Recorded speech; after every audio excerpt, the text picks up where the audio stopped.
a chance to explain. Binigyan pa ng pagkakataong manloko ulit.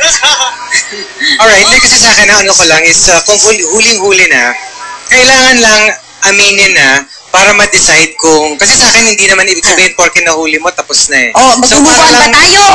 Tapos na kailangan lang aminin na, ito nangyari. Okay, from there, then you talk, okay pa ba tayo o hindi na? Di ba?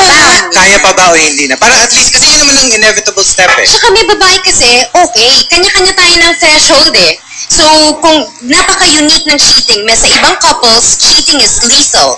Wala na yan. May mga couples na actually proves na it becomes safer. Weird, no? Ako, I don't think I'm like that. Pero may ganun talagang mga tao. So, walang general rule, I think. So, iba-iba. Depende. Depende sa dalawang tao na yun. Na may relasyon. Okay! So, ganyan. Ako, may tanong ako sa inyo. Kasi huwag yun ako tanongin. Buti na lang. Sino pa ito ba?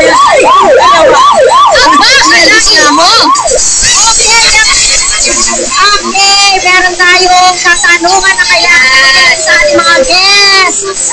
Isa sa ating mga guests? Sino kaya yan? Okay. Sis, alert sa intriga, sagutin mo na.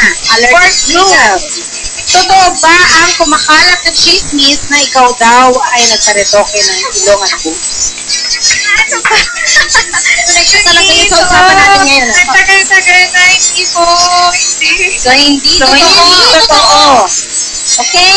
Anyway, ito na nga mula sa Cheating 101, mapunta naman tayo sa Dancing 101. Eto, silipin natin ang latest na mga pangyayari sa The Search for Billy Crawford's Pinoy Dancers. Watch this.